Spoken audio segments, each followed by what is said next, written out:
Good evening, all, and welcome back to the vlog.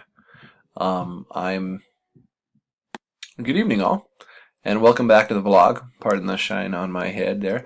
Um, just wanted to say thank you for all the hard work that you've been putting in so many ways. In particular, in reinforcing all of the new concepts with technology across the district. I took a couple weeks off to take a step back and to really observe what's been going on in our district with regard to technology and to actually evaluate how, for me personally, how the makerspace is going and what concepts we need to introduce or concepts we need to kind of reevaluate, or just take a step back and understand what our next steps are with regard to technology. Tonight I have a couple concepts that I would like to go over. First of all, kind of going over the concept of the makerspace and what next steps we need to do with that. And I want to get some input and some feedback from you with regard to the makerspace as well. The other concept is I just would like to get some feedback systemically. I think more so from the secondary aspect on what direction we should go with technology. Nate and I have been working hand in hand with at least exploring the topic of coming up with our new state-driven technology plan and wondering what kind of concepts we want to focus in on as part of our technology plan. This is partially coming from our technology meeting that we had this morning that I wasn't able to be at. We actually had our crisis team meeting at the same time, but I'm getting some feedback from that as well and want to make sure that we get some direction as we start exploring this and what direction we need to go. So first, the makerspace. Hang on a second. Well, as far as the makerspace is concerned, I've been getting some feedback, very constructive and wonderful, great feedback on the makerspace. One thing is absolutely true, is that students are very excited about it. Now, in order to make sure that students maintain this excitement and teachers as well maintain interest, it's got to be fluid and dynamic. In other words, even Nate and I were talking about it today. We've got to make sure that we provide resources in that room that are applicable to your curriculum, are exploratory and creative in nature, and focus on the concept of STEAM: science, technology, engineering, arts, and mathematics. We're missing a couple concepts there, and I will acknowledge it for sure. So that is why in this, accompanied with this vlog in the email, I'm going to incorporate a brief, just a doc. I'm just going to share it with you on what concepts you would like to see or what kind of resources and tools you'd like to see in the makerspace, keeping in mind that it is a relatively small space and knowing one or two concepts. The first concept is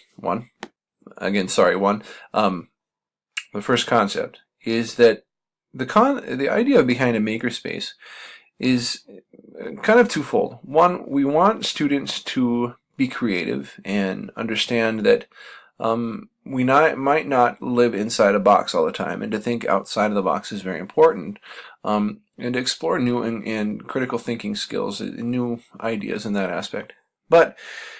And I'm sure some of you have seen it, but the research now is coming out that students are being faced with less and less free playtime or disorganized playtime almost. Everything that they do as far as playtime is organized and sequenced and ready and prepared for them.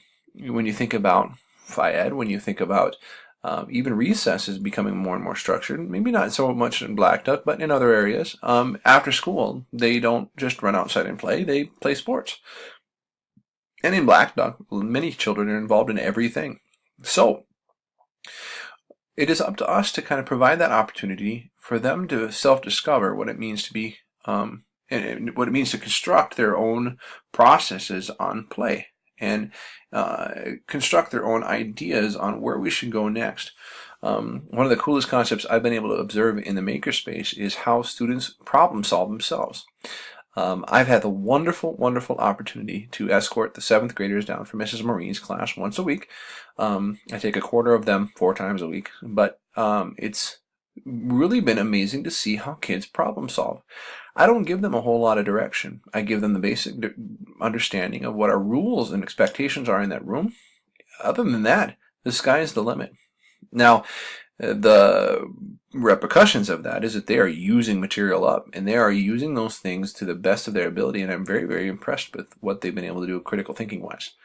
Our next steps now is to start rotating materials in and out of that room. That's where you come in. I'm going to provide this doc along with this video that will provide some suggestions on what kind of concepts and ideas, again, keeping in mind the small space that we have, that you would like to see in that room, that you think you'd utilize, more importantly, that you think students would find useful. I'm really going to start stressing the arts, so I want to set up an art station. So that means we could probably rotate some things, and Nate and I were talking about it today.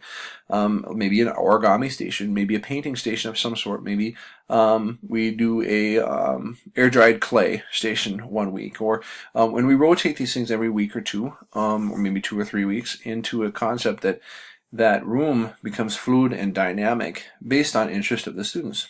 And I thought that would be kind of, Nate and I, thought that might be an interesting concept. So there's definitely some more to come with that makerspace. Know that I'm absolutely dynamic and fluid with the concept of makerspace. It doesn't, in the long run, it doesn't necessarily have to be a quarantine space. I like that concept. But if it gets to be the point where maybe there's too many things pulling in too many different directions, maybe we need to start thinking about a cart that can be checked out, that can go to teachers' rooms, that can be utilized in that aspect. But right now, we're finding a lot of interest in specific grade levels. It's not necessarily systemic K through 12. There are different teachers that maybe that's their wheelhouse and they really enjoy that. It might be just another place, another venue where teachers can bring their own stuff in. But I would love for you to provide some feedback and some ideas where you would like to see the makerspace go. And that's where that shared doc is going to be. So it is going to be kind of exposed. In other words, that's going to be a public document. And just know that everybody's going to be able to see that, and that's okay. So that's one of the things that I wanted to kind of get across to you today. The next piece of information, hang on a moment, has to do with, pardon me, I apologize, I had to shut out a couple windows that were bothering me on the computer. The next concept that I want to talk about is some basic and general technology vision. I know it came up in the tech team meeting this morning. I'm not sure of all the details yet. There's more to come on that as far as the details are concerned. But I do know that the idea is out there that we want to have some sort of direction with regard to technology, kindergarten through 12th grade in our district. And I totally understand that. However, that being said, I think the comment was made this morning that I had heard that how are we supposed to come up with a unified vision? And this is paraphrasing, I understand that, I do apologize if I'm wrong, but how are we supposed to come up with a unified technology vision when technology is dynamic and changing all the time? I completely agree with that. So what the things that we need to come up with are making sure that we hit some of those, and I've mentioned them before. What I would like to see is making sure that we hit the ISTE standards, or the National Technology Standards, as best we can, kindergarten through 12th grade. I mean, that's kind of a basic thing, and I don't want to sound like it's cop out, but I think it's true. I think we need to look at the technology standards and how we can apply them systemically. The second piece of that is how do we go about coming up with this vision for technology and what we have with our devices. Where are we going to take these kids? What are we going to do?